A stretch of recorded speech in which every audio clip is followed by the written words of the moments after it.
we're going to call the Town of Bay Harbor Islands special council meeting for November 20th, 2017 to order at 7:04 p.m. If we can have Senator Campbell, if you have the honors of doing the Pledge of Allegiance. Come on up. Yeah. Thank you so much. There you go. I pledge allegiance to the flag of the United States of America and to the republic for which it stands, one nation under God, indivisible, and liberty and justice for all. Thank you. Thank you, Senator. Roll call, please. Councilmember Yaffe? Here. Councilmember Chakoshay? Here. Councilmember Salver? Here. Councilmember Reed? Not here. Councilmember Fuller? Here. Vice Mayor Bruder? Here. Mayor Leonard? Here. We have a quorum. Okay. Before we begin, the special council meeting was called by both the Vice Mayor and Council Members Salver and Yaffe. We have Senator Campbell who's going to come and do her legislative update for 2018 and 2017. So, Senator, come on up. You have the floor. Thank you, Mayor. Good evening, everyone. Good evening, Mayor, Vice Mayor, Council members. You know, I'm not a stranger here. I'm a family. That's right. Right, you are. You guys know I'm a family, so I saw all of you in Tallahassee. Josh has been coming, Robert has been coming, Jordan is every single day, Isaac, and JC Jimenez is almost every day, and he calls me all the time, Ronald. So basically, everybody knows me. I'm a part of the family. And not only that, before I became the sixth senator, while I was in the House, right, Mayor? That's true. 2015, I got 1.5 million for the city. Yep. You remember? Absolutely. And this year again, last session, I got big money, but Governor Scott vetoed the money.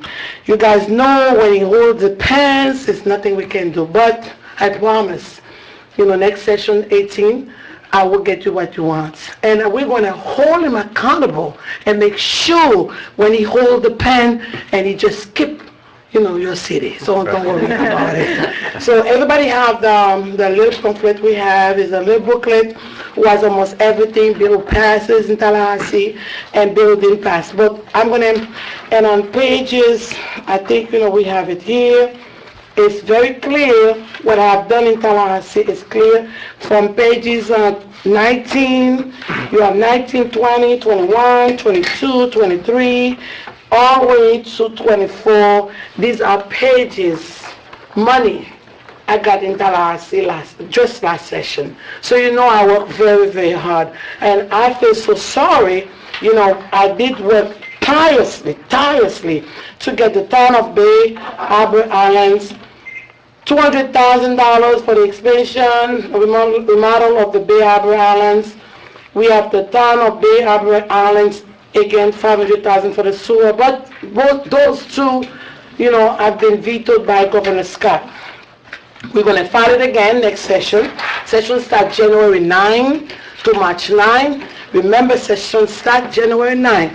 Appropriations, I think, November 14 was the last day for the House to enter your appropriation, but for the Senate, it's still open. It's not closed yet.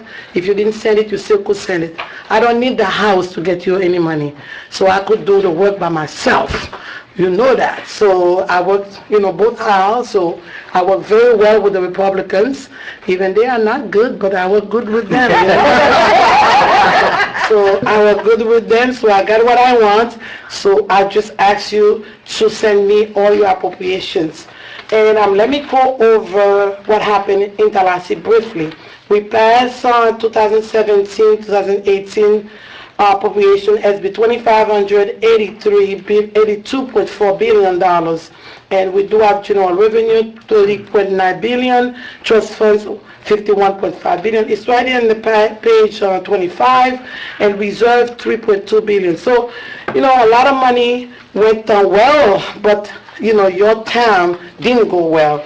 Like I said, we're going to work together to make sure things happen next year, and I'm hoping to see every one of you in Tallahassee. If Tallahassee members, they don't see your face, you're losing. So make sure, you guys come up to Tallahassee. And Stephanie, I never see you. I'm hoping Vice Mayor Stephanie, you come up to Tallahassee, this year. and come and visit. I never see Council Member Elizabeth either. I never see her face.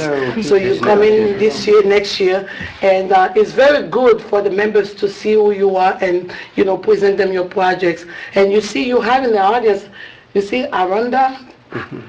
I'm tired to see her face in Tallahassee.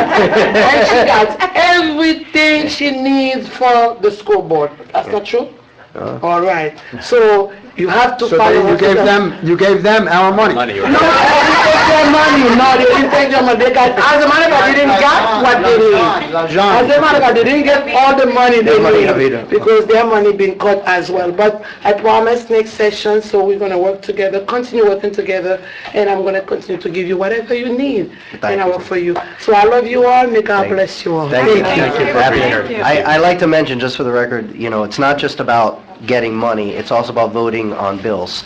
And what a lot of us know that when we go up to Tallahassee, sometimes it's not asking for money, it's asking to vote for or against something that makes an impact in our town. Correct. And I can tell you last session, I was up there for the telecommunications bill, which, by the way, we've discussed in this council chamber several times about that bill. In fact, actually, we may even have to have a special meeting about it. And at the end of the day, during that meeting, Senator Campbell was the only senator that voted the right way for us. That's So right. just so you know, in that entire committee. That was SB 80. That's right, that's right. You're the only senator that voted the right way. So it should be noted, it's not just about bringing home money, it's also about issues. And you voted the right way for cities on that issue. So thank you. Protecting home rule. That's right, it's a big deal, and we don't forget I that. have so- to, I have to. So thank you, Senator, we appreciate Okay, it. thank you too. All right. All right. Thanksgiving. Happy gobble gobble. Yeah. Thank you. So we have, Merci beaucoup. okay, we have item number 1. So is this the same? The same thing. Yeah, All right, I was I gonna- want to make sure everybody Okay. has the fresh pack.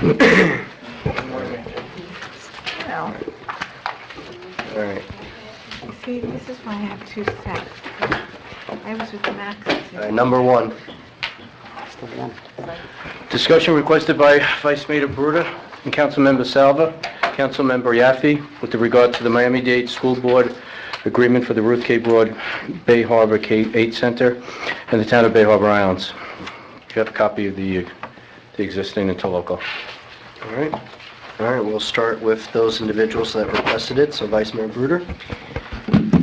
Good evening. I wanted to go over, in another session, instead of a regular council meeting, the interlocal agreement that we have and the proposed interlocal agreement that Ron met with the school board to see if we can facilitate and work on a new interlocal agreement that would be,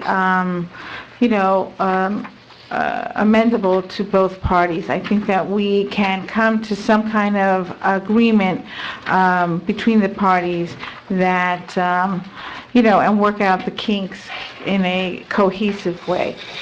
So that's why I called this meeting today. Okay. Councilmember Salver.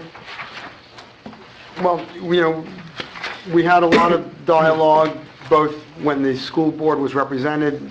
The following meeting, the school board didn't have representation. I thought it would be important to have another open meeting, giving the school board a chance to kind of restate their case or defend things that were said in their absence. And my bone of contention here is why enter into a new agreement when we're in violation of the old agreement. So, I thought it was important to have this dialogue in an open setting. Okay. Councilmember Yaffe.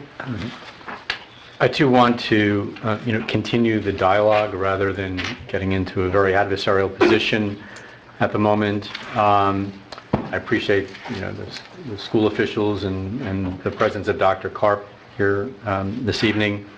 I think we can work something out. I'm not in favor of a new agreement. I think that the existing agreement can be amended to update it and take into account the reality or soon-to-be reality, we hope, of a new school addition. My concerns are that we need, proactive action, so to speak, from the school board and from school officials to make sure that the cap on the student population is being maintained, that we have a reasonable agreement and an effective agreement for address verification, and that we have not some, but a guarantee from the school board that the new addition will be used to facilitate or alleviate the overcrowding of the current classes, where there are double classes and too many children in each of the individual classes, and not bring in any additional student population to benefit from this expansion. I think that was the original intent when we talked about it several years ago, and I want to make sure that that agreement is memorialized. Okay. Josh, you want to add something? Yeah, I echo the same sentiments, and the fact is, I've been very clear that I also do not agree with entering into a new agreement when we see a violation of the current agreement. I just don't think that's good policy to enter into something where you know there's already a problem out there, and I have no intention of leading the town towards any waiver of any sort. That being said, what I've requested previously was the conversation to take place, and then at that point potentially to place the school board on notice so that we can actually determine what the best course of action is from this point forward. I'd like to see something other than just a new potential agreement, which to me doesn't hold any weight until I see the first one being enforced. So I want to see what, I'm happy to see the school board here today. Dr. Karp, I'm very appreciative that you've attended today. I think that's going to be a big help for these conversations. But I'd like to see the school board present what is a solution that the school is going to take, rather than continue to push the burden towards us to provide more information to you without any kind of obligation from the school to actually fix the problem, even if you're giving the right information. Okay. Elizabeth? Thank you again for coming out. I want to echo what everyone has said here. And I think the one thing that we haven't mentioned so far in depth is the new building. And I think the presentation that we got on the new building, it is beautiful. And the way you guys are going to repaint the school is something that I think we can all be really proud of. With that having been said, I was extremely disconcerted when I left the last meeting that we had that I was present at. I wasn't at last week's meeting. I was at the meeting preceding that. And I was really saddened because I felt like it was very oppositional and unnecessarily.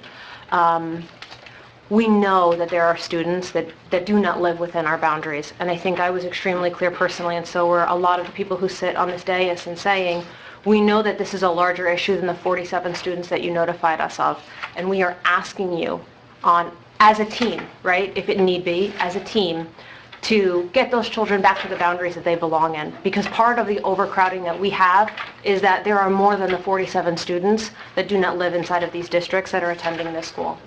And then for me personally, I want to prepare for the future. So we know that there's development in this area. We know that there are buildings going up. I don't want in another 5 years, we've hit our cap again, and now we're at 125%, and Isaac is doing the math, and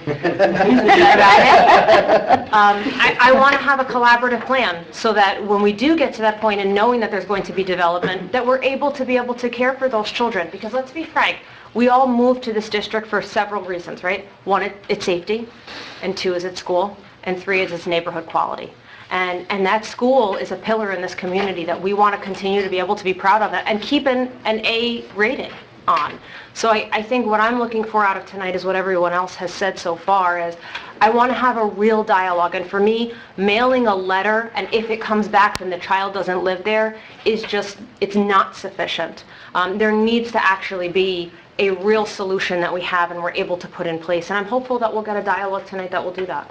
Jordan, can I take one other comment? Yeah, please, go ahead. We have before us this proposed program grant agreement for Town of Bay Harbor Island's address verification plan, which we briefly discussed last week at the November council meeting before we rejected it in its then current form. I don't look at this agreement as a new agreement which, somehow supplants the existing joint use agreement. I look at this agreement, whatever its final form will be, as a supplemental agreement to implement the intent of the joint use agreement, or a part of the intent of the joint use agreement, which is to limit the enrollment in the school. So it needs to be effective, but it's not going to supplant the joint use agreement, and that's what I was talking about in terms of amending, partially in terms of amending the current joint use agreement. So this agreement, if we are able to come to terms which we feel sufficiently benefits the town of Bay Harbor Islands and our, Ruth K. Broad K-8 and all of the students who attend there, will go hand in hand with the joint use agreement is the way I look at it. So I just want to make that clear. Well, I think it's appropriate, since at the last council meeting, members of the school board were not informed. I think it's appropriate that you have the opportunity to actually speak. I think that had you had that opportunity last time, maybe the conversation would have blossomed in a different way than it did originally. So I think it's appropriate for you to have that opportunity, and I think the first person to speak is our school board member, Dr. Karp. What about I just He spoke. already spoke. Yeah. You done? Well, I mean, Well, he's not done. Well, he's not done. He's just getting started. No, but I think it's appropriate for Dr. Karp to speak as our representative, and I want to thank you for coming, Dr. Karp. You've always represented us well, and I know you're going to represent us well on this issue too. So.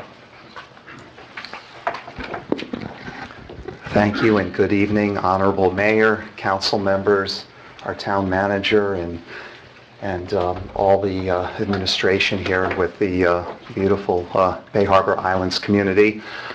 This is an issue that's very near and dear to my heart. When I first began teaching in the school district, which is, I guess, 26 years ago, my first assignment was at Ruth K. Broad Bay Harbor K-8 before it was called that. And I had the opportunity to teach in a portable, so the school looked quite different. So a lot of good things have happened, but we're in a position now, a very critical point, where we need to get this right. And I identify with you because, like you, I sit on a dais and I work with staff to be able to come up with what's best for the people that I represent. I represent the people you represent. And I think that while things are difficult, this is a golden opportunity to make a difference for the next 25 years if we get this right. I will never support any situation where we have students going into a school under false pretenses, where people are submitting information that is, whether it's fraudulent or misleading. First, it's against the law. I've spoken with a few of you about this. I think that it teaches students that you can cheat and get away with it, and I think that's the worst thing that we can ever allow to happen. This school, for this community, there should never be a situation where our kindergartners are 36 in a room, even if you have the two teachers, even if you have the correct ratios. It doesn't matter. I know we can do better. Thankfully, there is money allotted for a project to be able to expand. And now the question is, do we expand to make the situation in the school what it should be for the children who are there, or to now bring in students from other areas and to exacerbate the problem? From the very beginning, I was always under the understanding that when we added seats, it would be so that we didn't have the double classes, so that we would be able to accommodate what we have. Now, certainly there will be growth. There's growth throughout South Florida, but there shouldn't be a situation with what we're experiencing now. I've had an opportunity to speak with staff. We have Araida Mendez-Cartaya here, our principal Scott Saperstein, our region superintendent Jose Bueno, and our chief facilities officer Jim Torrance. They understand what we're facing right now. They understand what I've communicated to them, that what we see happening now cannot continue. And it's not just kindergarten. There's other grade levels that have been impacted by this as well. Anybody who walks the school sees the problem. And then what happens is, even if you think it's isolated to a classroom or grade level, it really isn't, because then it impacts your common areas, whether it's the media center or the lunchroom. And it just creates problems throughout the entire school. The other thing that concerns me greatly is there are people who have invested in this school, whether it's 501c3s, folks who are philanthropists who have given money to see a different Ruth K. Broad Bay Harbor K-8. And the money they've invested, they haven't seen the returns. So for me, this is urgent. This is something that we need to resolve as soon as possible, and that's why I've asked staff to be here. Some of them actually had vacation plans with Thanksgiving coming up, and I actually want to thank you. I'm getting a look. Yeah, you just killed my vacation, but I really want to thank you for coming here this evening, because I got the urgency, the sense of urgency in having the dialogue with you, and I'm here to tell you tonight that in whatever I can do in my position, like I said, I sit like you. I don't call all the shots. I'm not the day-to-day person, but I am elected to represent people. And so I know that if I work with all of you and we're strong and we're united and we have a common goal, that we can accomplish and get this right. So with that being said, I heard what each of you just said, and I understand that there's an issue in terms of what you've seen in the previous interlocal or the existing, and the concern about going forward with a new one if we're having issues with what we're currently dealing with.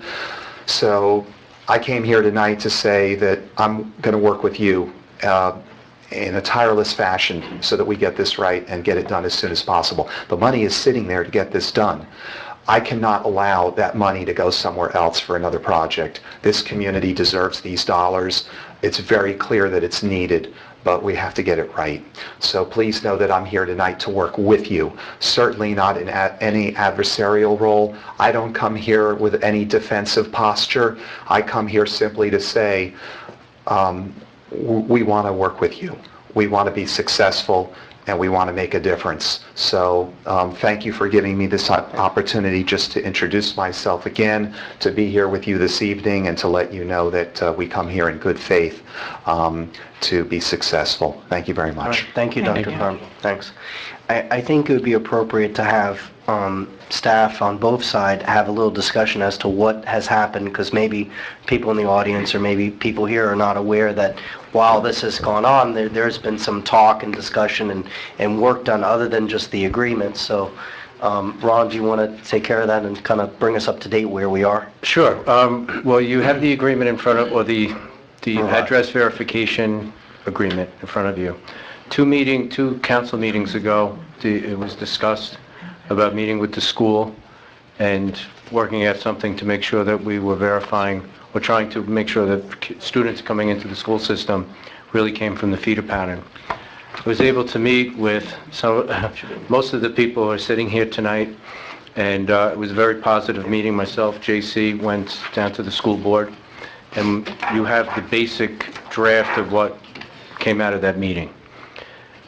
After last Monday's meeting, I was taking notes of what the concerns I was hearing from the council. I did not stop speaking to the school administration. I passed on their concerns, and I know that I think there is, more room for amending it to make it better. And I know I have not met with any resistance as far as negative or no, we're not doing that. It's very positive. Let me see if I can do this. And there was really 5 or 6 things that was mentioned that night, and I think a lot of it has been touched in some form or fashion.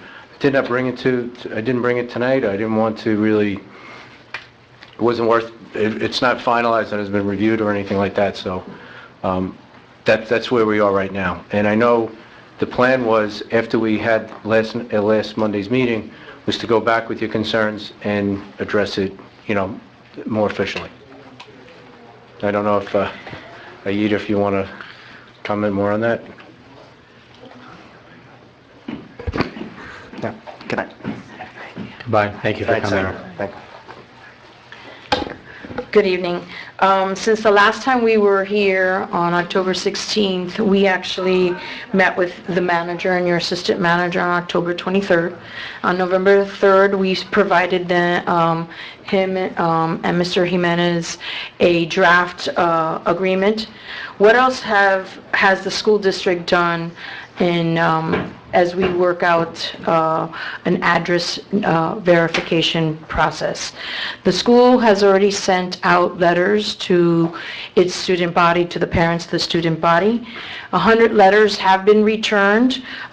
Those have been followed up with calls, and in some cases, some home visits. It has yielded 6 students having been withdrawn from the school. In addition to that, there have been additional procedures put in place by the region that are being effectuated at the front desk as the students register or attempt to register at the school. As a result, 10 families have not been able to complete their registration at that school. Of those 90 letters that came back returned so far, there have been 29 address corrections. There have been 3 home visits completed and 4 that are pending. We continue to back and forth discuss the draft address verification plan with your manager, and we will continue to work collaboratively, which is what we had asked for and been doing since we were here last time. Okay. All right. Does anyone from council have questions specifically about what they're doing and where we're going? I think that's really Isaac. How many, including the expansion, how many classrooms are we going to end up with?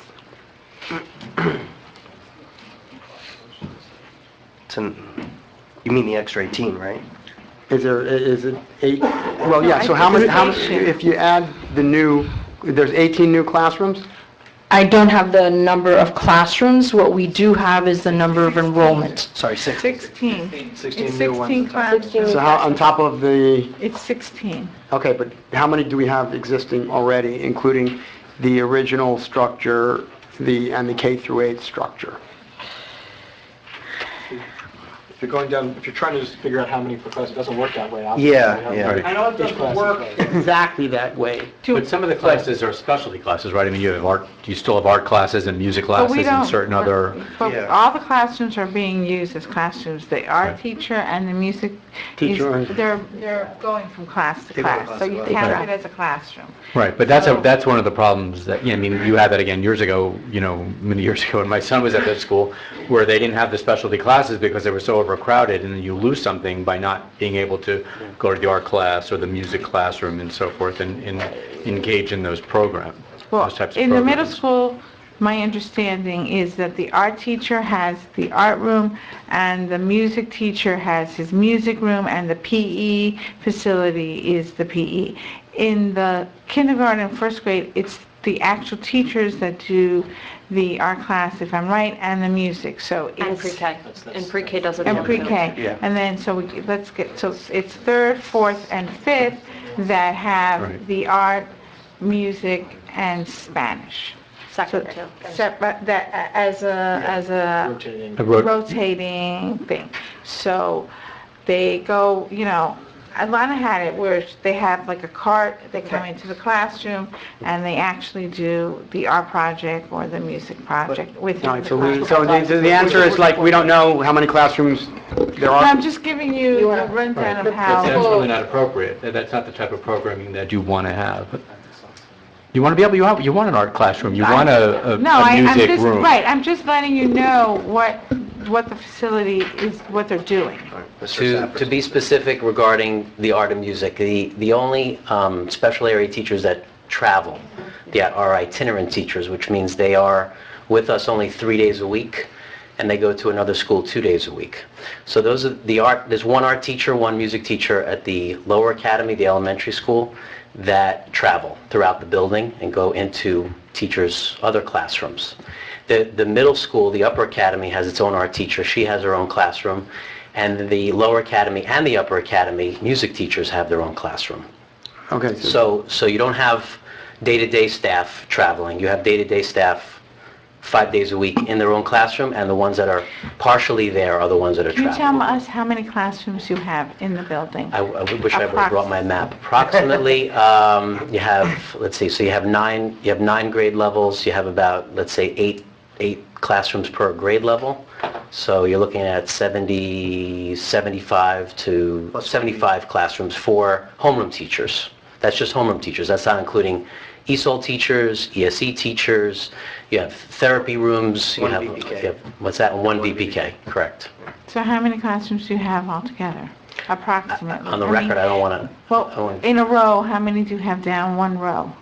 On one side, I would say there's 10. So 10, and 10 is 20. Right, but the And- configuration is different in Yeah, different we're parts of the trying to- campus. Yeah, I mean, If you want a number, I can get you a number, but I don't have it with me right now.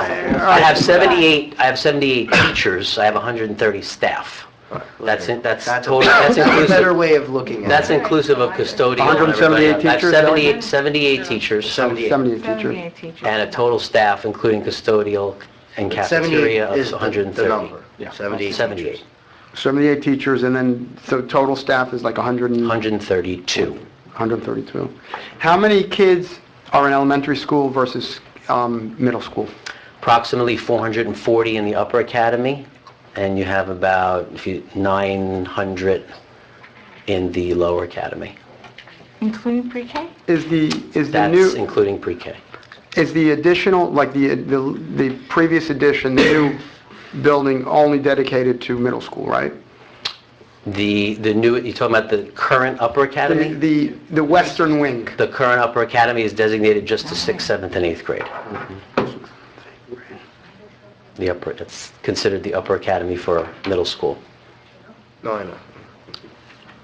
Okay. And one of the questions that I asked at IDA this afternoon was, what are the exact boundaries of, Ruth K. Broad K-8? The municipalities of Bay Harbor, Surfside, and Bal Harbor. And Indian Creek. Well, Wasn't they added? So it- They added what, one? So it's 88th Street to the south, 103rd Street more or less to the north, and then West Broadview Drive to the west, and then Collins Avenue to the east. Correct. East of Collins, Yeah, okay. That's all I have. Okay. All right. I have a Yeah, question. yeah, please. What criteria needs to be met for a home visit? Typically, we do home visits fairly regularly if a child has excessive unexcused absences or excessive tardies. But related to the address verification, because you stated that there were 3 that were completed. 3 are completed. The pending ones relate to documentation that we're not sure is correct, that has been supplied to the school. So the criteria for that is questionable documentation? Correct. What about absent documentation? Absent documentation, we don't accept. So if documentation is taken, but there's questions, we want to scrutinize it further, that we do a home visit. So every But child who but- didn't return the address verification from last year was discharged from the school? No. There were 29 address corrections made. In other words, they live within the boundary. However, they had to provide new documentation because the address in the system was their previous address in the boundary, and now they're assuming a new address in the boundary. And we know that because they came in with new documentation that proves that they do live in this, within the attendance boundaries. What protocols do we have in place for a child that is enrolled in 1 year and comes back the next year, but didn't return the documentation for their address verification? We're going to make sure that through this process, we're going to make sure that if the letter came back to us, that they have to come in and provide us with documentation. Can I interject? So, are you You're saying, catching what I'm asking, right? Yeah. so every year, the entire student population must re-verify their address? Is that? No. No, Last So if you year- enter in first grade, you can continue through 8th grade, and you may be living in North Miami Beach at that point, but nobody ever knows because you're not required to re-verify unless these letters happen to go out, and that may not happen on an annual The basis. parent does sign a document stating that it is an obligation of the parent to notify the school when an address changes. Furthermore, they sign a document saying that it's a misdemeanor if they're falsifying documentation to attend the school outside of So I'm where gonna they put live. I understand that, but we know that. I don't know the number. So if but- you're asking if we go through 1,400 cumes, no. We don't go through 1,400 cumes. So I We'd be think doing that's that something to all look day. at. We wouldn't have any time to do Well, the educating of the how did you children. select the 90 or 100 that you sent out specifically? Well, I sent out a welcome letter to the entire These are all the 90 community. or 100 that didn't return back. These came are, back. They came back. these that came back are the ones we're addressing Do you- because they're the you have most a- obvious to us Do you that have a they... program that tells you if more than one family is going to the same address? No. So you have no computerized program that can tell you if somebody's using more than one family is using the same address? We could look at the student membership and look by address. We could do that, yes. Yeah, but you don't have... Manually, but we don't have a Manual. system in You don't place. have- So in other, but you can sort by name or by address, so if you go down and you see multiple students using the same address, that would be Yeah, but they have to something. literally... Well, Right. so you have to do the sorting that way and look at it. Somebody has to take a look. Also, we have buildings, to the point that was made a couple times ago, we have buildings that have come down. Have we made sure that Right. those addresses are no longer being utilized? Yes, we were working with the post office when those letters were returned. We did have a conversation with one of the post office delivery individuals, and he indicated to us certain addresses that no longer Can are we provide available. the school board with the buildings that are no longer down with those addresses? Right, I thought we had done that. We Yeah, I talked thought about we that do a couple that. months ago. We talked about providing them the Okay, List list. of demolitions. Okay. But remember that unfortunately, Dr. Rodriguez, we started this with Dr. Rodriguez, and Dr. Rodriguez is no longer with us. Right. Last year, you're in the hot seat, and Dr. Yeah. Rodriguez is now Got a towel? retired. Everyone- I have water for you, but Thank you. last year, we had an understanding Right. that she was going to send out a letter to all of the students, population, to re-register and to bring back all the information. To my knowledge, that was done. But it wasn't, But it was done well, no, the letters went out, but there are people that didn't even bother to do anything, and it kind of just blew over. I mean, I know parents personally that said, So you know, do I got I. the letter, and on purpose, I'm not turning it in, I want to see what happens. And that was my I know. question in all of this, and again, I know it does predate you, is, Yeah. so we send out all of these letters and say, you need to re-verify, right? No matter what grade your child is in, you need to come and re-verify. Not everybody did that. What sort of protocols do we have in place in this new process, right? Or is it something that we can incorporate in the new process to understand that if we put out there and say, everybody has to come in by, Tuesday, so-and-so, and be able to bring in these documentation, for all those people who don't do it, can we have a protocol in place to be able to manage that? We can, yes. I think the real Yes. question is, and I think what we're kind of beating around the bush is that there's a lot more to do than just sending a letter. There needs to be manpower. And I guess the question is it feasible, is it possible that the position that should be in place to do this, because there are other municipalities that share in the responsibility and share in the cost, that perhaps, because we have a lot of volunteers, we have a lot of moms and a lot of parents that are willing to volunteer to do this, can we have a position at the school to kind of, you're shaking your head like, no. they cannot. The reason I'm saying no, Yeah. Yeah.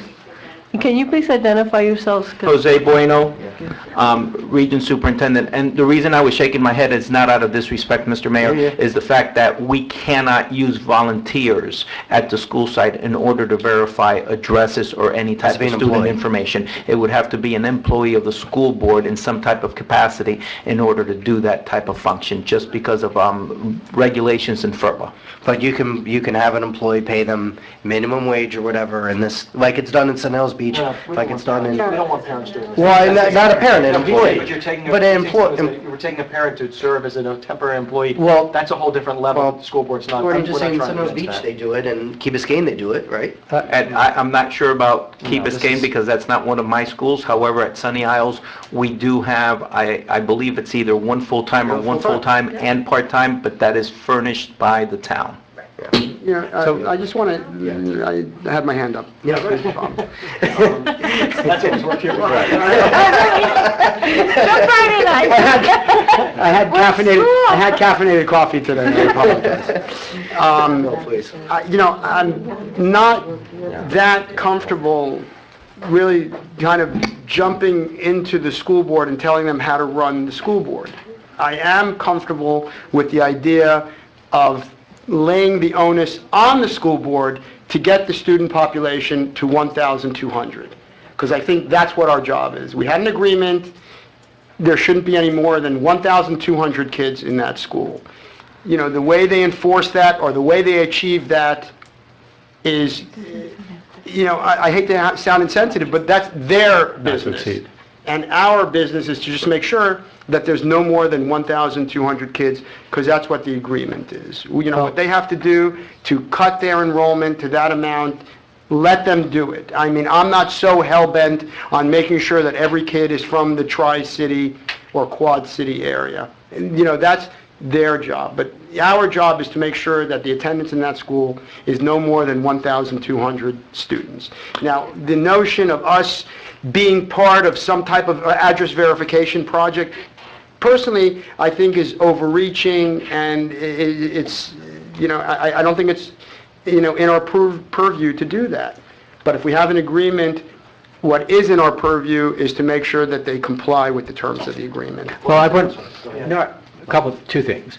There was, the welcome letter went out this year, and I don't know whether that's because there's a new principal welcoming or whether it's an annual welcome letter.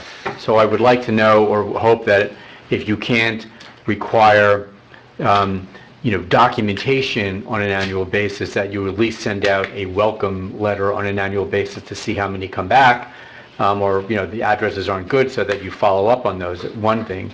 Two, sort of responding or reacting to what Isaac said, I don't know, and I may have asked Dr. Karp this, I don't know how many students live in Bay Harbor Islands, how many live in Bell Harbor, how many live in Surfside. I don't know. I'd like to know what the breakdown is, number one. Number two, I'd like to know that of the current student population, how many live in those three municipalities and how many live outside those three municipalities. Because if you have, at this point in time, in the three municipalities, let's say 1,250 or 1,275 students, then, you know, what do you do with the excess, even though it's over and above this agreement? I mean, that may get into a boundary issue in the future, but if they are within the current boundary, then something needs to be done about that, maybe, you know, to either increase the number under this agreement because it says not to exceed 1,200, or start looking at boundary issues. But I don't want to see any student who lives in Bay Harbor Islands excluded from this school because we are over the cap. So I think that there has to be some understanding or cooperation with respect to this address verification program so that we really know how many are in this. Hold on, let me say one thing, a couple of things. First of all, if I'm not mistaken, I think you guys, last time you were here, said there were 47 students. I don't know the breakdown between Bay Harbor, Bell Harbor, Surfside, but 47 students that were not from the four cities, I should say, that were in here for special reasons. But they're approved for special reasons, military, et cetera. Right. Those are special programs, right. So we don't know how many, that's the whole question, is how many are not supposed to be here.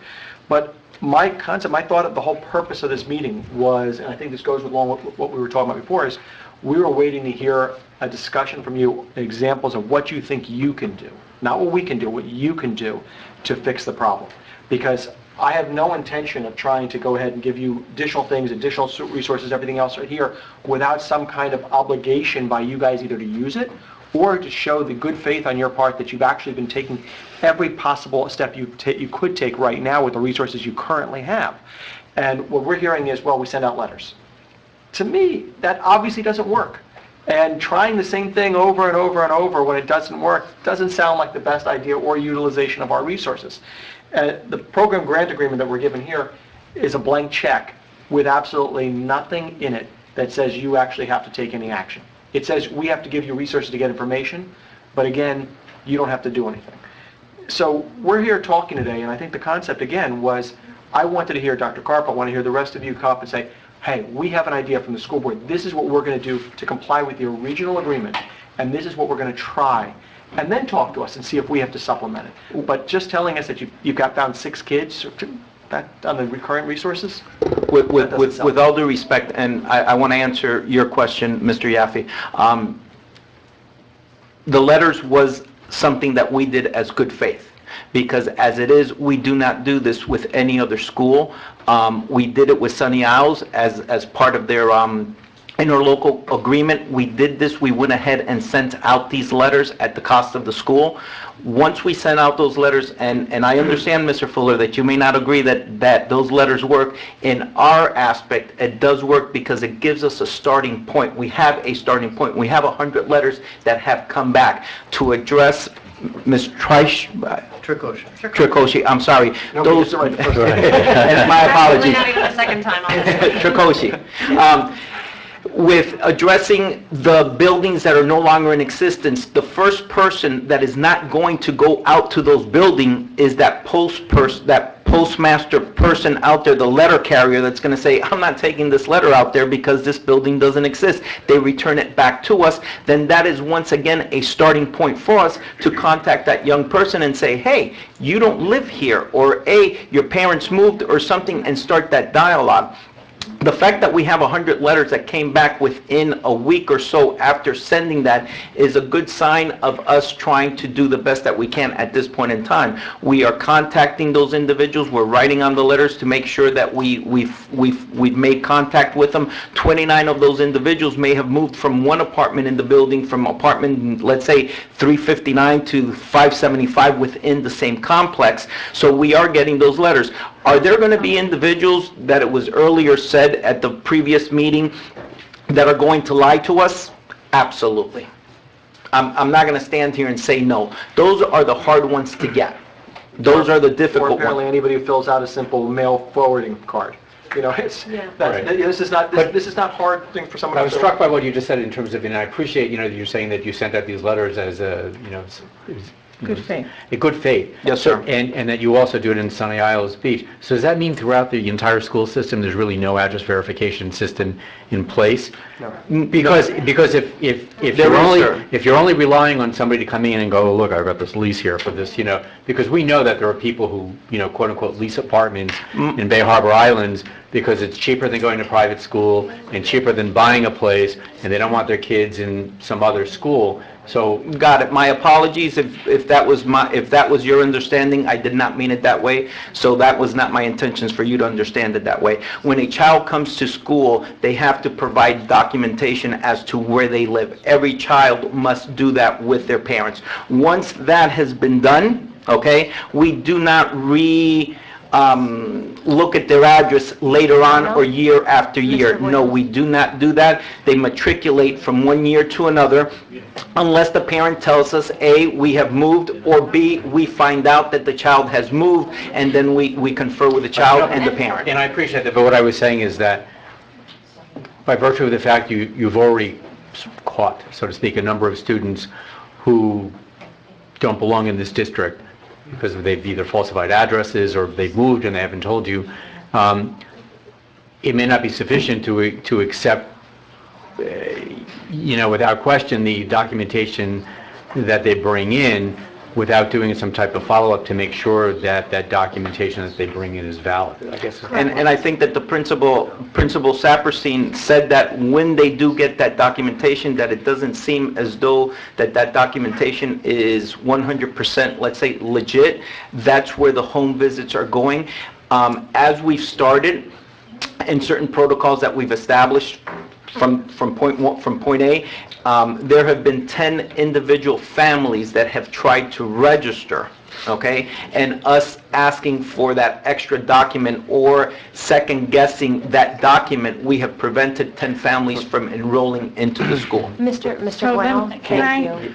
I'm sorry, I understand where Isaac's going in the sense of overreaching. However, as our population grows, and if we stick to the 1,200, we're going to find ourselves where we are going to, where the school will say, okay, we can't have any more children here, and we will end up having our children go to another school. If we go down that road of 1,200, no more, no matter what, our population is growing, Surfside is growing, and the fact, if we say 1,200 and not one student more, and we end up going over 1,200, we are, in my opinion, we are partners, and we need to work as partners. And when we talk about this, we're talking about kids, and we're talking about students, and we're talking about education. And yes, if a child gets caught, Do I want them out of the school? Yes, I want them out of the school. How?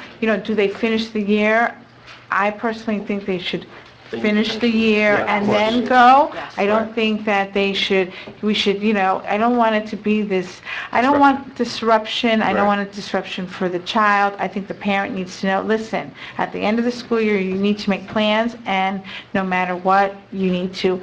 But I think that we need to, we need to figure out a way to move forward in which you're comfortable and that we are comfortable moving forward. And we have this amount of time to do it. Now we know and you know that there are more children than that. My suggestion when we talked to Dr. Rodriguez last year, which she had started, and obviously it wasn't as successful as we liked, was that we wanted people to re-register. I know it's a very difficult thing, but we could do kindergarten through 5th grade next year and have those kids come over the summer and re-register. They have to re-register. They have to re-bring their documentation. That's not asking such a difficult thing. Every couple, some of those kids have been there since kindergarten, and I know, and there's parents who know that they don't live in the area anymore. They've moved to other areas. That's not a horrible thing to ask. But it's also verifying the document. I understand that, but... Hold on, no, Elizabeth. I think that, and this is really where I think we'll all drive, and I'll say myself, and I hear it from the other council members, I think what we're driving at is we appreciate the efforts that you guys are taking, but I think the gap in the fence is exactly what we're talking about. It's those kids that registered in kindergarten or their first year here, and they no longer live here, and they're skating through the system through this gap. And by sending out, these letters, we're catching some of them, it sounds like, and you guys are doing a great job at catching some of them, but the vast majority of them are still just skating through the system. And so those are the kids that we're looking at, a system to be able to capture those kids. And I like Councilmember Bruder's idea that if it's too much to do, all 1,400 or 1,300 students in 1 year, then take tranches of students and different grades and re-verify those and just have a cycle. If I may on that. Yeah. Dr. Carp, I'm sorry. I just want to respond to something that Stephanie said. I'm going to rewind back to the original meeting that we had when the school board representatives were present. And I said that Ruth K. Broad K-8 is at 139% of capacity. Biscayne Elementary School is at 88% of capacity. Biscayne Elementary School is on 77th Street. RKB is on 95th Street. If kids have to be reallocated, so be it.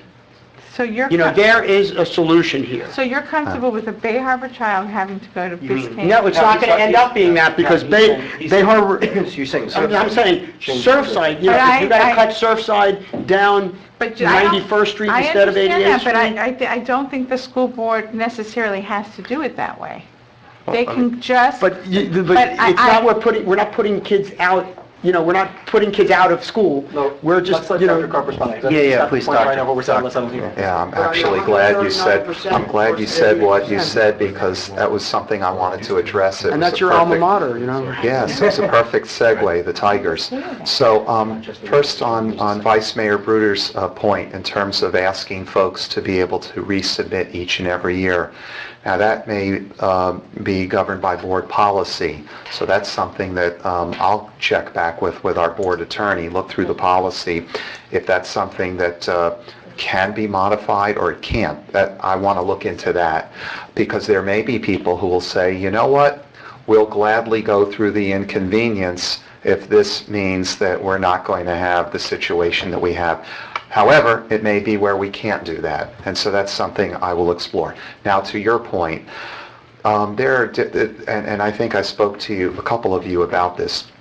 There's an idea that I had mentioned to the superintendent, the region superintendent and staff to explore. We're a school district where we're over 60% choice programming.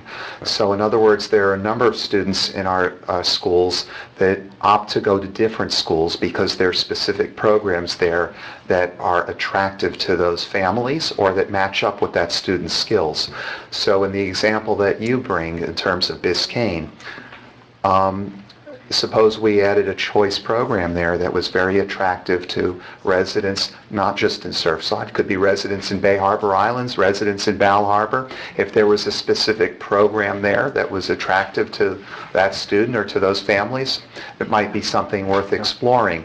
You know, for example, Biscayne offers International Baccalaureate, which you don't have in Ruth K. Broad Bay Harbor K-8. There may be other programs that could be brought. Biscayne has a big campus where there could be some things there that are added, and you can do something like that where students might be attracted to the school.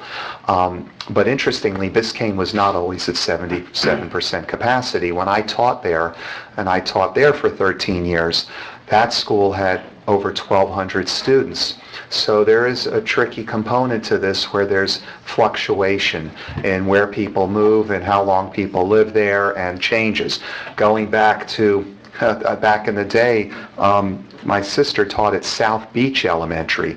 They demolished the school. They said there was no need for South Beach Elementary anymore. And then 20 years later, they built South Point Elementary, and that school is at and beyond capacity. So there's shifting populations, and it's not very easy to be able to target it. But I think one solution is to think outside the box and to be able to make Biscayne Elementary, or to offer programming that could be attractive. It does pain me to see that some people will find a way to avoid Biscayne to try to come to Ruth K. Broad Bay Harbor K-8 or to North Beach or other schools.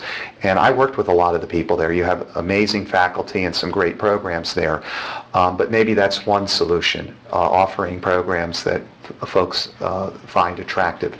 There are other solutions as well, but now when it comes to attendance boundaries, I have to tell you, just in terms of my position as a board member, that is not something that's driven by a board member. That comes from the community. Every board member appoints a representative to what they call the ABC committee, the attendance boundary process, where it goes through the public. There are hearings. The public is invited to come and participate, and then the recommendations flow up through the district to the region, and then ultimately the superintendent brings forward those recommendations to the school board. So any of those things requires community participation.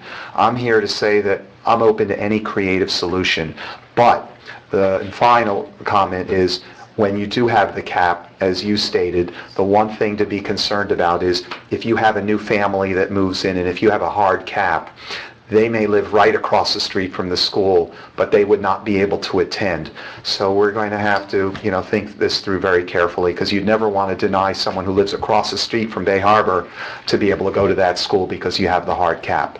Right, and so, I just interject, I do remember a period of time in which students, that there was a cap and that there were no new enrollments being taken at Bay Harbor Elementary. I mean, that may have been a limited period of time, but there was a situation like that, and it's very concerning. But you can set it up for preparation the following year and everything else like that to work it out. Let me tell you, historically, Surfside, the ratio of Surfside students to Bay Harbor is 2-to-1. Yeah, it's more Surfside. Yeah. But I think the point we're trying to get at is that, it's great to talk theoretics about this, but really I think the expectation on our part is to be results oriented.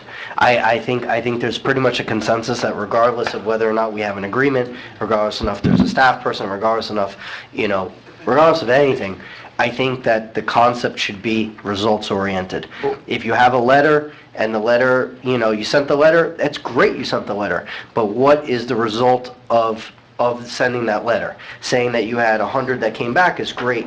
I think what I'm looking for is to come back at a period of time and say, you know what, we took this and this is what we got out of it, and it was positive, and it's achieving our goal of bringing the number to what the number should be.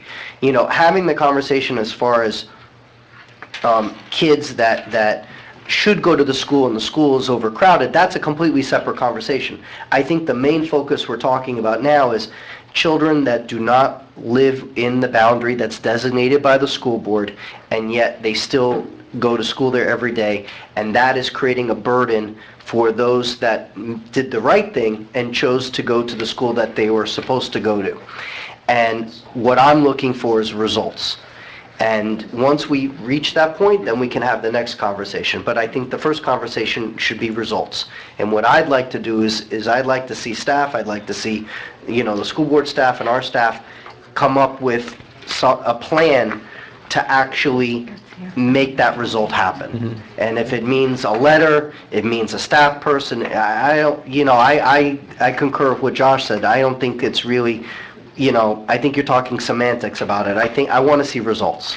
Well, Yeah. Okay, Yeah. go ahead. No, I really think, I mean, I think that, in my opinion, and I've been in the schools a long time, I think that we should give Dr. Karp the opportunity to Right. find out before anything else, because the first thing that we're all wanting is to see if we can get the children who need a good education but maybe don't belong in the area, and we don't want to come off as if we want to throw out children, because that is not what we want. We want to reduce the impact to our city, because it's not only about the school, it's the impact to the whole city. It's about the traffic, it's about coming over the bridge, it's about walking, it's about kids waiting at the bus stations, that we see them waiting to go back over the bridge. It's about a lot of different things. I don't want there to be this, you know, perception is that we just don't want kids in the area. I think that we should give Dr. Karp the opportunity to go back with the attorneys and see if we can do, you know, maybe have these parents bring in the documentations again. I think that is a strong way of having, you know, the ability to really find who lives in the area, who's in the boundaries, and who's not in the boundaries. I think that is our first and most important thing to do before we even move forward with this. I want to share that everything that the council brings up to us, that's viable. We go out and we research. For example, I can't remember which council member mentioned a yellow bus that was coming over the bridge, and okay, we followed the bus, sir. We not only followed the bus, the principal looked at each and every one of the students inside the bus. We identified all the students that were ours. We matched them to their address, we matched them, and I'll let Mr. Saperstein speak a little bit more intelligently about that, but we followed up with your suggestion. The bus goes over the bridge because it's much cheaper for them to store the bus over the bridge than to store it over here on this side of the island. But there were no students on that bus that live over the bridge that do not belong to this area. I was telling you, look more at the carpools than the buses. Yeah. The carpools are filling up, they're filling up across the street from our Okay. town manager's house. I would just- We want to thank you for Let me that. say one thing. You know, continuing on the same thing, I don't have any interest in trying to change the boundaries to knock Surfside out. Yeah. I think Surfside kids add a lot of value to the community here. My number one concern, though, is it's not just the people that have falsified documents. I think as far as that no longer live here, move, I think you have a lot of people that are changing around the documents because they have a cousin, a friend, a grandmother, or something else that do live here, but the kids are not living here. And I have a lot of people, I think, that also buy a condo, rent it out, don't use that as their primary residence, and then they're putting their kids here. So that becomes a problem, and what I want to hear is any concept you may have to try and rectify that situation, because, yeah, they're going to come in, they're going to say, look, I own this property, and here's an electric bill. What you don't realize, it's on Airbnb. And so they're obviously not living there, but all of a sudden you got 2 or 3 or 4 kids, you know, that are all coming in because of that falsified document. Yeah, I know. And that's going to have a problem where you're not going to have a letter come back because it's going to go to them, and they do own the property, or they have like I said, a relative that owns the property. And if you by any chance went to the place and you have a friend there and they say, well, does so-and-so live here? We're from the school board. They're going to say yes. They say, thanks, have a nice day. I We're think- never fix going to that find problem. anything that's 100%. You're not gonna find 100%. But we but have but if we to get to, if we start. take little bits and pieces about, because the fact is, if 100 letters went out, and then we're talking about this whole process, and we're talking about maybe at the end, 20, 30, 40 kids that have found, we know there are more than 20, 30, 40 kids that are improperly in the school. So what I'm asking you is any suggestion that you have to try and go that next step. Because, look, I deal with parties dealing with contracts for a living. And this is one of those rare situations when we're both looking for the same thing. Right. You know, the fact of the matter is, we're not against you, you're not against us. We all want what's best for the kids, and we all want a school that fits with the right number of kids. So we can work with you. but we need ideas. Some that'll come from us, some that'll come from you guys. We're willing to help and see what we can do, but we need to see that if we provide some of the resources, we're going to get something in exchange. We're going to get some value for our dollar. And it bothered me greatly, as I said earlier, when I look at the new agreement that they're trying to send, when all it says is, we'll look at the information, thank you, have a nice day. That doesn't mean anything to me. Well, but that's... I just want to say something that the Vice Mayor said. I don't think anyone here is looking at the perception that we are coming across as, kicking other children out, that we don't want other children. Bay Harbor used to be an open school, and it was an open school. We welcomed everyone. Anyone that comes to that school is a Bobcat. And so for many years, that school is open, and we cherished all of those kids equally. I think the problem that we have is that the school is at such a capacity that when you have those double, like Mr. Saperstein said, it impedes on the education of every child. The children that live here and the children that don't live in the boundary. And I don't think maybe the parents realize that it's a disservice to every single child in that classroom when you have 30-plus kids in a double classroom, like 36 in a kindergarten. It hurts everybody equally. And that's what we need to achieve. We need to talk about what we're really doing here, and you're in the education business. And I think that's what the goal should be, to provide the best quality education for our kids. And the best thing to do is to make sure that the class sizes are legitimately what they should be. I can tell you personally, for my kids, my son had a double classroom the last 2 years. And when I found out that this year we didn't have a double, I was so relieved.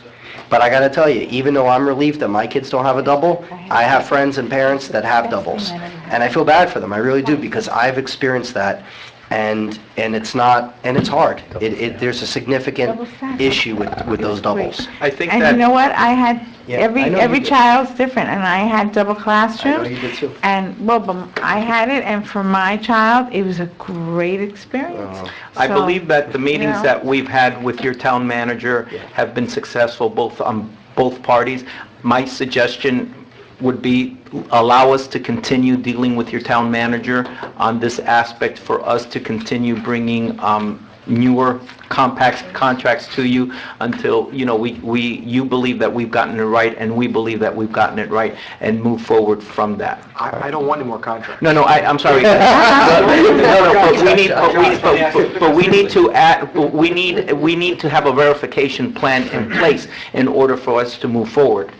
So that's the plan I'm talking about, sir. I'm not talking about the 1,200 or 1,400 or that interlocal agreement. I'm talking about the plan that we have been working on with your town manager in order to... I don't say you don't want a contract, but I'm saying I want something in writing. I want a written commitment from the school board, and I want to know what the process is for verification. I don't want these folks to just, talk to us and say, this is what we're going to do, and the only agreement we have from them is their word, and I trust your word. Thank you. Misunderstand me, but I'm saying it is better to have a written agreement where we know what they're doing, because the joint use agreement that we have that was entered into in 2007 doesn't really provide for verification. No, but misunderstand me. What I want, is I don't want a contract that says we're going to do it. I want to see, because I think we have that, I want to see ideas and things, what they want. If they want to be specific. That's what, of course. Right. But I think that's what they're working on. That's what they're working No, I understand. on. My problem is, I got upset when I saw the agreement that we have in front of us now, because it does zero, except potentially waive any argument we have against them in the original contract. So we went to something. So that being said, I want to see something that says, this is our plan. That's what I started off in this meeting by saying, I want to see a couple ideas from you guys as well. And if you need something from us to help, I think we're all willing to help. Right. Yeah. But I want to see something that shows more than, hey, we're willing to look at documents you gave us. This is a waste of time. And I'm holding, just so you know, I'm holding the new one, not the old one. So. But I think that we also need, our town attorney's here this evening, which I'm glad you're here, Craig, and I think that Craig needs to be fully involved in reviewing this document and making sure, because Craig has been sitting here listening to what we want, and to make sure that whatever agreement comes before us in the future, meets those goals and has the appropriate language, and that it isn't vague, but it is in fact specific. That's the way I feel. I've listened to you, the council, and I did review with some trepidations, the draft agreement, and it was just a draft, but it was an agreement anyhow, a proposed agreement. And I would suggest that the manager and the representative of the school board attorney, and myself work together to hammer out an agreement that will meet the needs of this community. And I think we can do it expeditiously and go forward. And I would like to, and I offer my services to participate in the ultimate, in the drafting rather than in reviewing what comes out of the school board, I think is my position. But I want to see what they're planning on. It's not Yeah, just, I know it's after- your ideas, and I know, and Dr. Karp's talking about he has to go back, and I think that's fine to go back to see school board policy of what you can and can't do, re-verification or anything like that. But I think that's the first step. Find out what you can do within your own policies, what you can come back to us with concepts of how to rectify the situation. Once you have those, if it rings true to us and say that if we think that's a good idea, then we'll sign an agreement that says that you'll do just that. That's fine. Right. But a blank agreement, that's a waste of time, even, Craig, quite honestly, until they come back with something Yeah, more I agree. specific, I just don't see it. What I'm saying is before we submit for the council review a proposed agreement, I'd like to make sure that it covers all the bases so that if it passes muster with me as the town attorney and the manager and the assistant manager, will be at least a step towards an agreement that can be accepted and signed. But I agree with you, Josh. You've got to lay out the parameters of what you can do and what you're willing to do to see if we can have a meeting of the minds. Okay, Ron. Thank you. Okay, we have some public comments, so I think we're on the same page of where we need to be. But there's some people who've been patiently waiting, so we're going to call up in the order that you wrote it down. Debbie Padilla, you're up first. Oh, you've been waiting for this moment.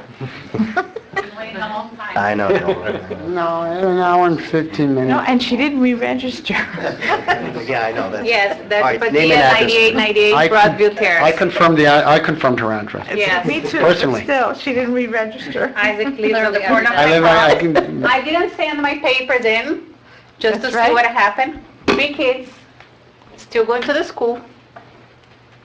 I want to know on the short term how they're going to resolve, because my daughter is in a class that has 30 students.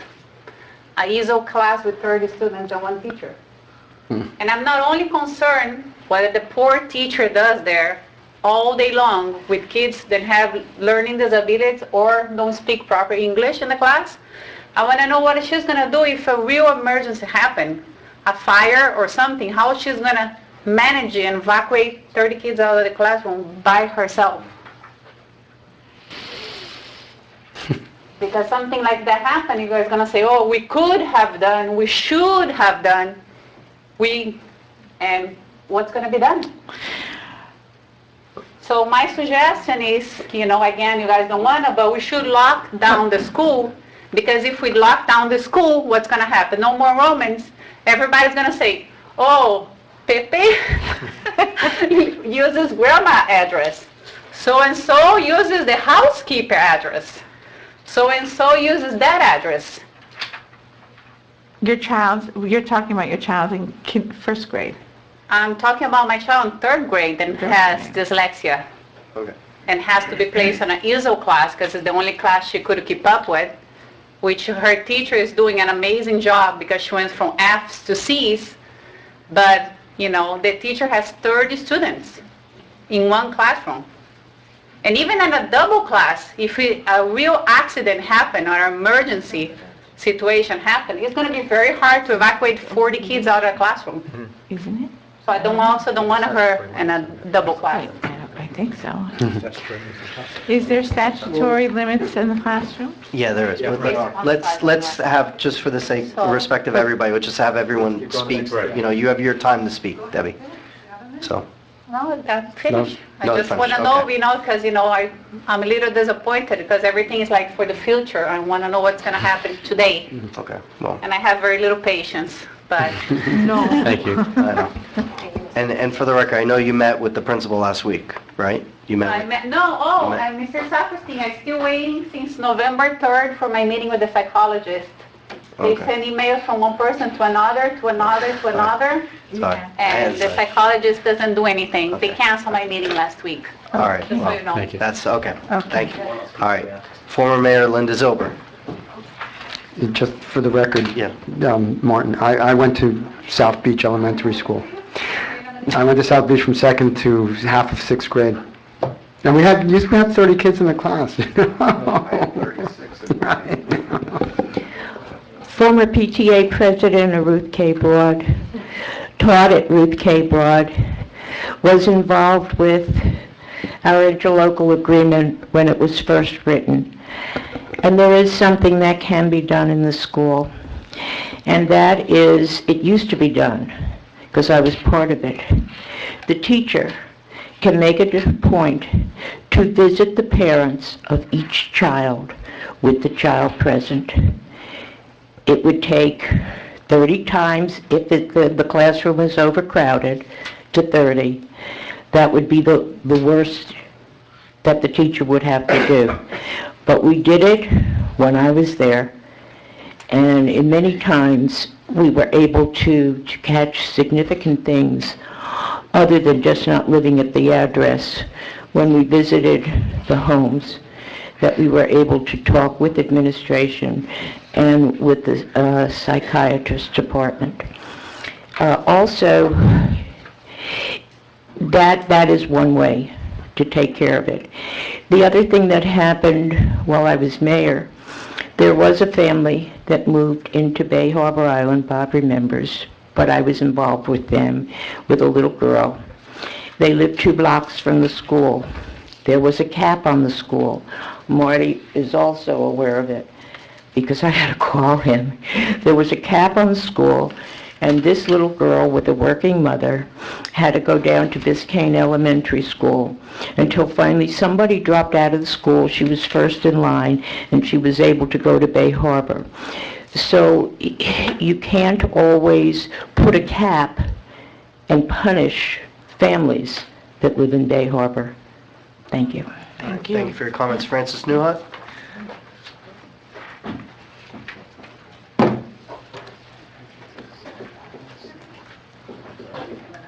Francis Newhut, 1060 Kane Concourse. I keep hearing the word "in good faith." Well, I don't think so. And I blame both the town of Bay Harbor, the council that represents the community here, and also the Board of Education. And that's because this joint use agreement, from the very beginning, in 2007, it specifically states that we are school board facilities and the town property for the use and benefit of both students of Miami-Dade County Public Schools and the residents of the town of Bay Harbor Islands. The residents, students of Bay Harbor, residents of Bay Harbor. That's a big nut. That's not 900 students that we're talking about that come in and go out from Surfside or whatever. And the most disgusting part about it is this was an interlocal agreement where we gave up our parkland. We're sharing, that's the interlocal agreement, we're sharing that parkland. And we're sharing our parking garage and giving them parking. Now I find out that, and this has been going on because I come up here since 2008 to tell you that this interlocal agreement, those gates are locked. Specifically, it says here, we can use these things, these facilities. The lights, we can't even get into the school till 6 o'clock because the doors are locked by the manager, supposedly. That's what you told us at the last meeting. You locked the gates. 6 o'clock, well, you know what? It's dark out. What child is going to go play in those fields at 6 o'clock? And also the lights. Who plays in the dark?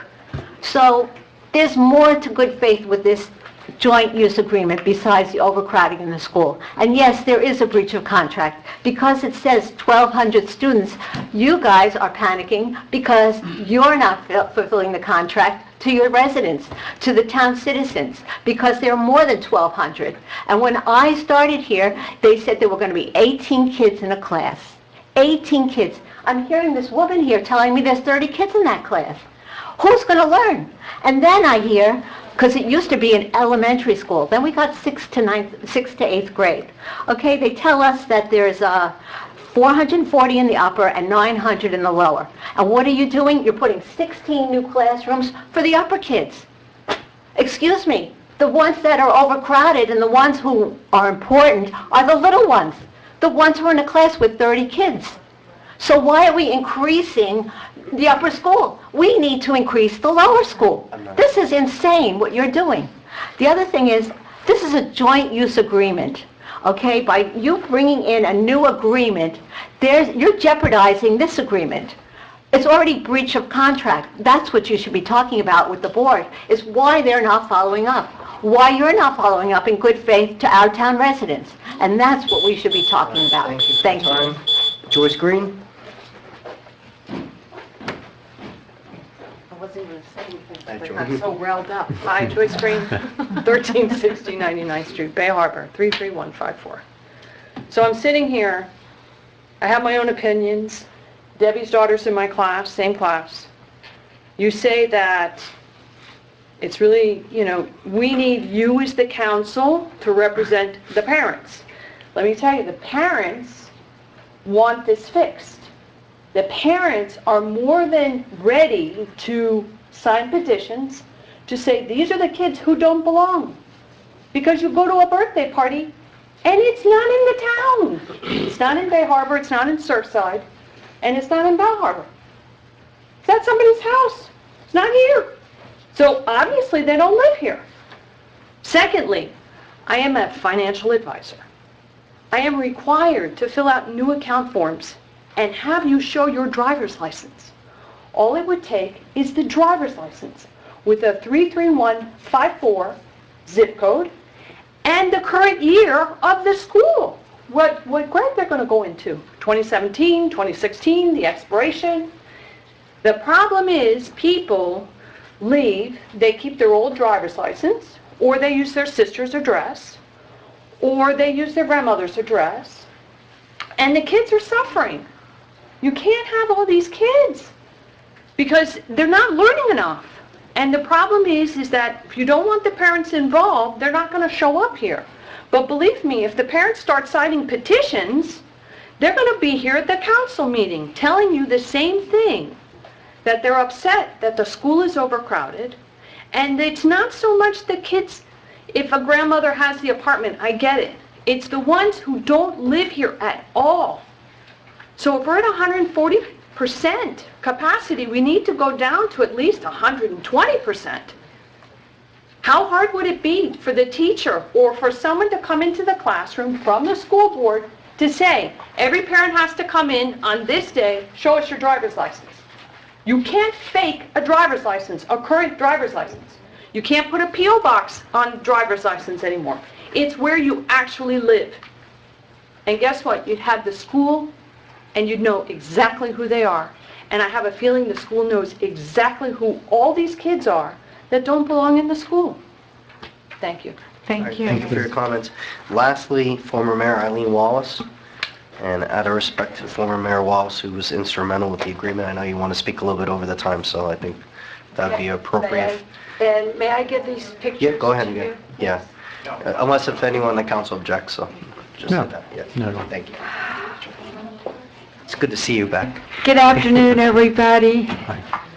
It's so nice to see people from the school board that I worked with over the years.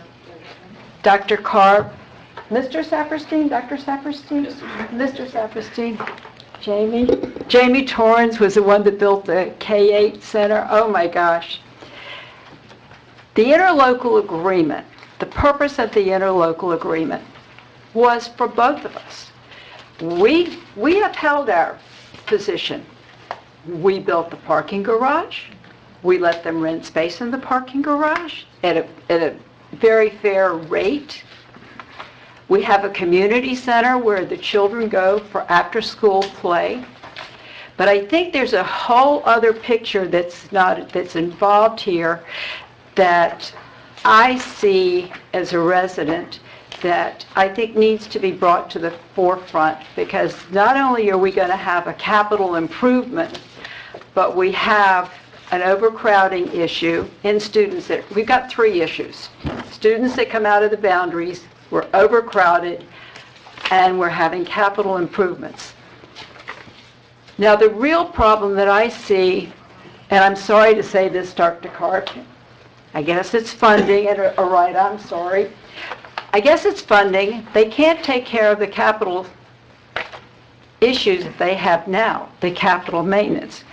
What you're looking at is a backflow preventer. Right on the school property, it's been leaking for years. Ron knows about it, JC knows about it. I've showed the police, Commissioner Sally Heyman knows about it. We've spoken to the fire department about it. And basically what's happening is that backflow preventer has been leaking for over 2 years. Wow. It's wasting water, it's drawing mosquitoes, mosquitoes bring the Zika virus. The kids have to step over that large puddle every day when they go back and forth to school. But the problem is the school board is ignoring the maintenance that's happening at the school, yet they want to make another capital improvement. The next issue is the tree trunks that are on the school properties. We can't take care of the tree trunks that the kids stumble over, that the tree fell down during the hurricane. 2 tree trunks, huge roots. The kids have to avoid them. This is a matter of life, health, and safety. Our kids are our priority. Traffic. The traffic, as we all know, is atrocious. The police have done a tremendous job rerouting the traffic so it doesn't affect the residents, the people that pay our taxes that live Bay Harbor Terrace, 93rd Street, West Bay Harbor Drive. The only street that's is not negatively impacted is 95th Street because it's the school grounds, which when we did the original interlocal agreement, we ensured the fact that the kids had some place to play, thus the parking garage. Now, I don't know how much property is going to be impacted. Is any property going to be impacted with the new addition? It's going up. Okay, so the kids will still have the square footage to play. Forgive me, I made so many notes. It's okay. The hedge maintenance. Again, the school board doesn't have the funds to keep the hedge clean and modified because the funds are being diverted someplace else. Sewer covers. The kids have to avoid sewer covers as they walk to school on the sidewalk because the sewer covers, pretend this is a sewer cover, it's loose and you just step into the hole wherever that is. And that belongs to the school. It doesn't belong to us. Ron sent somebody out one day to put the sewer cover to fix it, but it's a hazard.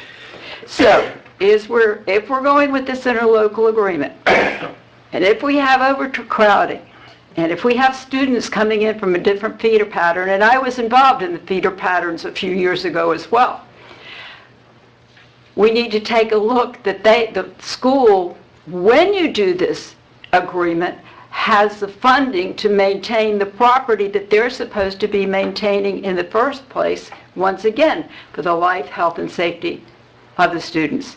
If I've left anything out, I don't remember what I've left out, but I just want to thank you for your patience and for listening.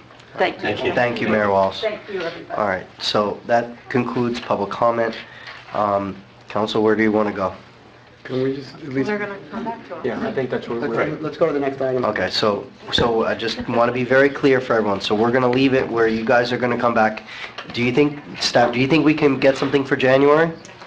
I will work, we'll try. But something Yes. with ideas. Not just yeah. another, I think we, you know... I mean, we don't meet in December, just so everyone knows, we don't meet for a council meeting in December, unless if we need to. So, that being said, our next regular meeting will be in January. Is that feasible? But, It wouldn't be. I mean, I'm just asking, so I just want to make sure we're all on the same page. Okay? so, but I'd like to know where, I mean, they're looking at us as puzzled. Well, I think, We're, so staff, so let me ask you a question. Let's just, so we're very clear. Who are going to be the individuals that are going to be discussing on behalf of the town? Is it going to be the manager and the attorney? Is it going to be the two of them? Is that what we want? I just want to be clear, so we have this understanding. Okay. All right, so the manager and the attorney are going to represent the town, discussing with the school board and their staff, and they're going to come back to us at the, possibly in January. We'll make every effort to be something in It needs to be January. January. So we can, again, managing expectations where we want to be, okay? And then all of the things that we discussed at this meeting, you're going to be discussing with them and incorporating those items, either in regards to inside the agreement, or that it's something that they are going to be working on. Yes. Okay? All right, very good. So we're on the same page. All right?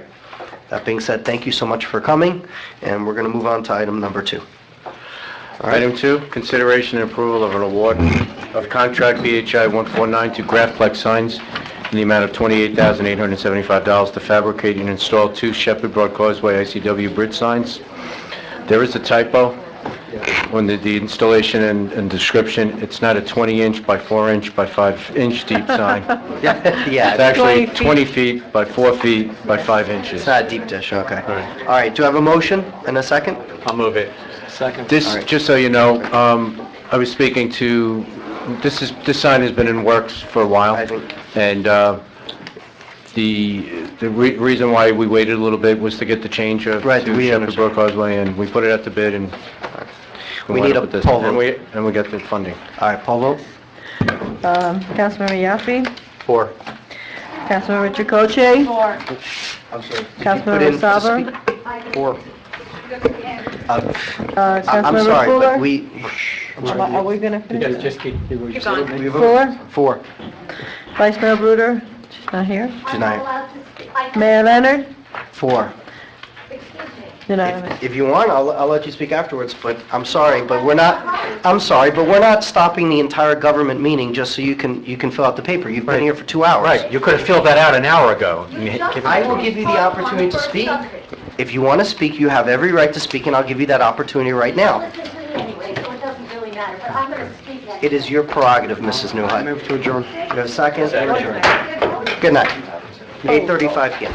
I'm going to be calling you to set up a meeting, just so Before you you know. run out, I wanted to just give you a heads up.